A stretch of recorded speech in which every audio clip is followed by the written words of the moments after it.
Hello everyone, welcome back to my channel.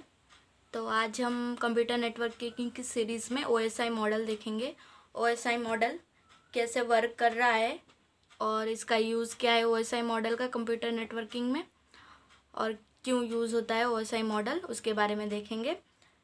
तो सबसे पहले ओएसआई मॉडल का पूरा नाम क्या है? Open system inter connection. OSI model का फुल नेम है ओपन सिस्टम इंटर कनेक्शन।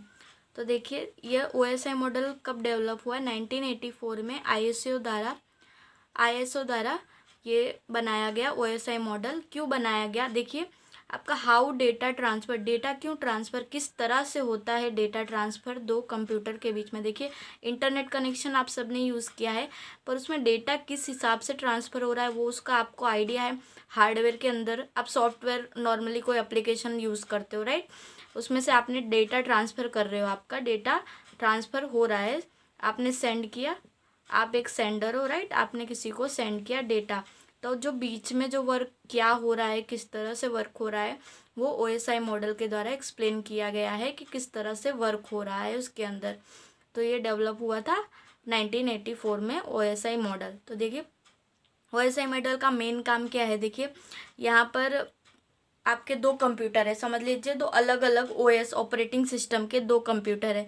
देखिए, ये एक कंप्यूटर है माइक्रोसॉफ्ट का, राइट? और ये एक कंप्यूटर है आपका मैक का, ले लीजिए आपका कंप्यूटर है। तो ये दोनों में ओएस क्या है? आपका ऑपरेटिंग सिस्टम तो दोनों में अलग अलग है, तो भी आप डेटा सेंड कर सकते हो, राइट? आप समझ लीजिए आप कोई एंड्रॉयड यूज़र हो, राइट? आप एंड्रॉयड यूज़र हो, आपको मैं फ़ोन का एग्जांपल देती हूँ। अगर किसी के पास लैपटॉप या कंप्यूटर नहीं होगा, फ़ोन का एग्जांपल देती हूँ। आप एंड्रॉयड यूज़र हो, राइट? आप एक एंड्रॉयड यूज़र हो और आपने आईफोन में किसी के सेंड किया, तो डेटा तो पहुंच जाता है ना। ऐसा तो नहीं है कि बीच नहीं पहुंच रहा है डेटा, डेटा तो सेंड हो जा रहा है ना। तो अब वो डेटा किस तरह से सेंड होता है, क्यों सेंड होता है, उसके लिए डेवलप किया गया एक्सप्लेन करने के लिए ओएसआई मॉडल, राइट? तो देखिए, ओएसआई मॉडल के अंदर 7 लेयर होती हैं, 7 लेयर आर्किटेक्चर मॉडल है OSI model. Each layer having specific functionality, उसकी एक एक लेयर की अलग अलग फंक्शनलिटी है, वो आपको मैं अभी डायग्राम में समझाऊंगी, राइट? तो कोलैबोरेटिंग ईच अदर 7, वो सातों की 7 लेयर एक दूसरे के साथ कोलैबोरेट करके अपना जो भी है एक साथ ही काम करती हैं। सातों की 7 लेयर एक दूसरे के साथ मिलकर ही काम करती हैं, सातों लेयर ओएसआई मॉडल में। तो अभी मैं आपको डायग्राम में दिखाती हूँ। देखिए, डायग्राम में यहाँ पर मैंने एक लिया है सेंडर और एक लिया है रिसीवर। तो देखिए, 7 लेयर मैंने आपको बताई थी। तो फर्स्ट है एप्लीकेशन लेयर, सेकंड है presentation layer, third session layer है, फोर्थ ट्रांसपोर्ट लेयर है, फिफ्थ नेटवर्क लेयर है, सिक्स डेटा लिंक लेयर और सेवन्थ है आपकी फिजिकल लेयर। तो इस तरह से 7 लेयर होती हैं ओएसआई मॉडल के अंदर। जो ये पहली 3 लेयर हैं ये सॉफ्टवेयर के ऊपर वर्क करती हैं, ये हार्ट ऑफ ओएसआई मॉडल होती है ट्रांसपोर्ट लेयर। और ये जो 3 नीचे की लेयर आप देख रहे हो, नेटवर्क, डेटा लिंक और फिजिकल लेयर, ये हार्डवेयर के ऊपर वर्क करती है, राइट? तो ये अभी मैं आपको एक एक करके एक्सप्लेन करती हूँ। अभी मैं बता देती हूँ आपको सिंपल, मैं आपको स्मॉल में डेफिनेशन में सब कुछ समझा दूंगी किस तरह से कैसे होता है। बाकी इसको अगर आपको डीपली समझना है तो मैं आगे नेक्स्ट वीडियो बना दूंगी एक एक टॉपिक के ऊपर, क्योंकि ये सारे एक एक टॉपिक बहुत लॉन्ग लॉन्ग है। एप्लीकेशन लेयर, प्रेजेंटेशन, ये सारी लेयर हैं, ये पूरा पूरा पैकेज है, पूरा प्रोटोकॉल्स का एक एक पैकेज है एप्लीकेशन, ये सारे पैकेज हैं पूरे पूरे। एक्सप्लेन करने में बहुत लॉन्ग वीडियो बन जाएगी, राइट? तो मैं इसी में आपको समझा देती हूँ किस तरह से वर्क होता है सिंपल में, और आगे मैं पूरे फुल वीडियो बना दूंगी इसके। तो देखिए, एप्लीकेशन लेयर में क्या होता है? एप्लीकेशन लेयर नेटवर्क एप्लीकेशन के अंदर आती है, नेटवर्क एप्लीकेशन के अंदर, राइट? एप्लीकेशन लेयर, इसमें सारे नेटवर्क एप्लीकेशन, मतलब आपको मैं एग्जांपल देती हूँ। आप एंड्रॉयड में मैं व्हाट्सअप का सिंपल एग्जांपल दे रही हूँ कि आप व्हाट्सअप यूज़ कर रहे हो, राइट? आपने व्हाट्सअप यूज़ किया, राइट? वो आपकी हो गई एप्लीकेशन लेयर, नेटवर्क लेयर। या तो आप क्रोम यूज़ कर लो, मोजिला, स्काइप, पहले ये यूज़ करते थे सब लोग। किसी को डेटा सेंड करना हो, फाइल शेयर करना हो, तो ये सब काम किस लेयर के अंदर हो रहा है? ये सब काम एप्लीकेशन लेयर के अंदर हो रहा है। उसके बाद अब ये सारे काम हो गए, ये सारे काम होते हैं व्हाट्सएप के अंदर। इसके अंदर बहुत कुछ है डीपली, अभी समझ लीजिए कि जस्ट आपने यहाँ पर एप्लीकेशन लेयर में आप डेटा, अपना सेंडर जो है वो डेटा भेज रहा है। फिर आती है प्रेजेंटेशन लेयर। यहाँ पर आपने कुछ कैरेक्टर में, फाइल में, किसी में एप्लीकेशन लेयर में आपने डेटा भेजा। अब वो किस लेयर में गया? प्रेजेंटेशन लेयर में।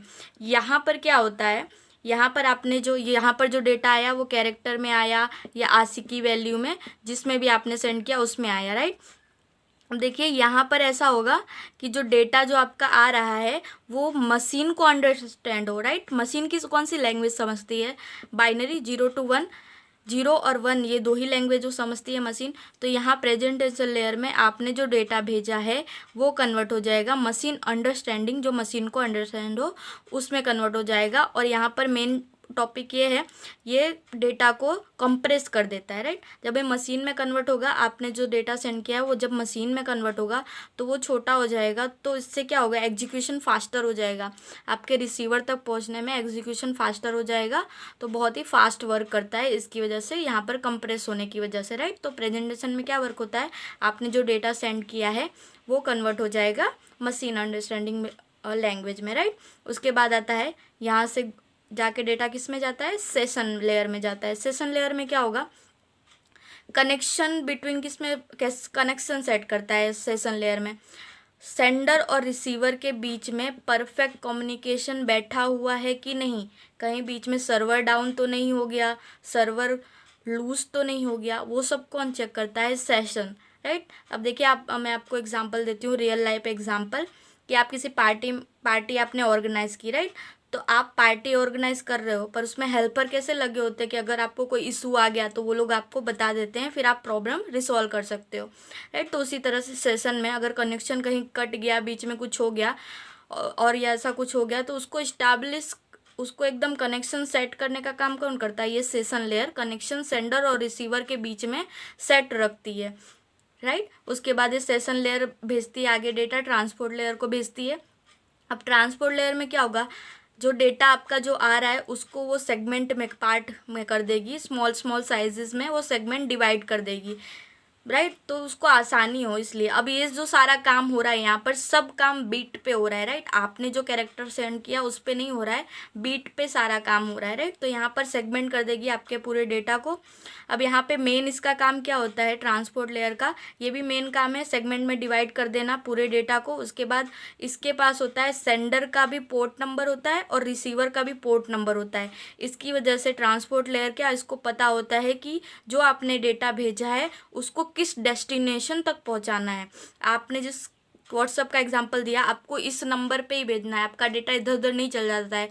आपने जिस नंबर पे भेजा है, जिसको भेजा है, किसी एक यूज़र को भेजा है, तो आपका डेटा उसी तक जाएगा। तो वो काम कहाँ पर होता है? ट्रांसपोर्ट लेयर में। और थर्ड काम होता है ट्रांसपोर्ट लेयर में, देखिए ये टीसीपी और यूडीपी क्या यूज़ करता है। देखिए मैं टीसीपी यूडीपी आपको आगे की वीडियो में अच्छे से एक्सप्लेन करूँगी, यहाँ पे मैं बता देती हूँ टीसीपी और यूडीपी क्यों यूज़ होता है। टीसीपी जब कब यूज़ होता है? जब आप कनेक्शन के साथ भेजते हो डेटा। कनेक्शन, सॉरी आपको दिख नहीं रहा होगा, तो टीसीपी किस तरह से वर्क करता है कि आपको जब कनेक्शन एस्टैब्लिश हुआ होगा तब टीसीपी के साथ आप टीसीपी का कनेक्शन सेट करके अपना डेटा भेज सकते हो। और यूडीपी इसलिए यूज़ होता है कि आपका वायरलेसली कनेक्शन आपको भेजना हो, वायरलेसली आप जैसे ब्लूटूथ से भेजते हो, वाईफाई कनेक्शन करके भेजते हो, तब आप यूडीपी के थ्रू अपना डेटा सेंड कर सकते हो। और टीसीपी के थ्रू आपका कनेक्शन इस्टेब्लिश होना चाहिए, तभी आप टीसीपी के थ्रू अपना डेटा सेंड कर सकते हो, राइट। तो ये था काम टीसीपी यूडीपी का अपना ट्रांसपोर्ट लेयर के अंदर। उसके बाद डेटा जाता है नेटवर्क लेयर में। तो देखिए नेटवर्क लेयर में क्या काम करता है कि जो डेटा आ रहा है उसको अब वो किस में कन्वर्ट कर देगा? एक पैकेट के अंदर आपका पूरा डेटा कन्वर्ट कर देगा, राइट।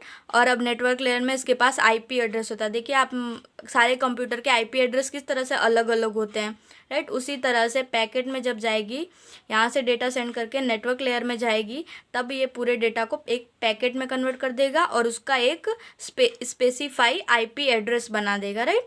आईपी एड्रेस की वजह से ये जो आगे की जो प्रोसेस होगी उससे वो पहचानने में उसको आसानी होती है। उसके बाद नेटवर्क लेयर से जाता है डेटा लिंक लेयर में। डेटा लिंक लेयर में ये फ्रेम बनाता है। पूरा जो डेटा आपका आ रहा है उसकी फ्रेम बनाएगा, ये पहला काम था। दूसरा काम है कि पूरे डेटा को वो एरर फ्री कर देगा, राइट।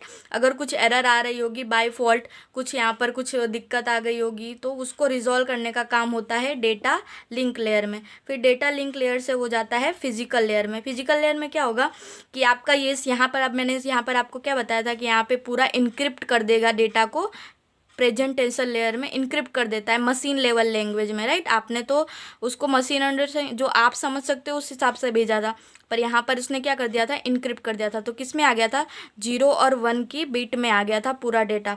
तो अब यहाँ पर डेटा लिंक लेयर से जब वो फिजिकल लेयर में आएगा तो उसको पूरे डेटा को वो सिग्नल में बदल देगा, बिट से हटा के सिग्नल में बदल देगा, जिससे यूज़र को समझने में आसानी हो, राइट। तो वो सिग्नल में बदल दिया कि जब रिसीवर के पास जाए तो उसके पास एक सिग्नल पहुँचे। अगर वो बीट में रहेगा तो उसके पास सिग्नल नहीं पहुँचेगा, राइट। इसलिए फिजिकल लेयर में मेन काम होता है कि वो सिग्नल में बदल देगा पूरे जो डेटा जो आपका आ रहा है, राइट। अब यहाँ सिग्नल में यहाँ पर आपकी नेटवर्क डिवाइसेस ज्वाइंट होती हैं। यहाँ पर जैसे मैंने आपको हब समझाया था, राइट, यहाँ पे हब ज्वाइन होगा या दूसरी कोई पोर्ट ज्वाइन होगा। देखिए आपको दिख रहा होगा, राइट। तो देखिए यहाँ पे हब ज्वाइन किया है मैंने फिजिकल लेयर में, यहाँ पर कोई पोर्ट ज्वाइन होगा, इससे पोर्ट से ज्वाइन होके ये जाता है रिसीवर। अब यहाँ पे जो सारा काम हो रहा है ये रिसीवर का काम हो रहा है। रिसीवर के टाइम पे यहाँ पे रिवर्स होगा, राइट। जब आप सेंडर पे आओगे तो आपको एप्लीकेशन से स्टार्ट करना है, जब आप रिसीवर पे जाओगे तो आपको यहाँ रिवर्स से स्टार्ट करना है। तो देखिए यहाँ फिजिकल लेयर से जाएगा, यहाँ पे आपने हब और वो सब लगा दिया, अब डेटा ऐसे जाएगा। अब यहाँ ये जो प्रोसेस ऐसे हो रही थी ये सारी प्रोसेस इस तरह से रिवर्स में होंगी।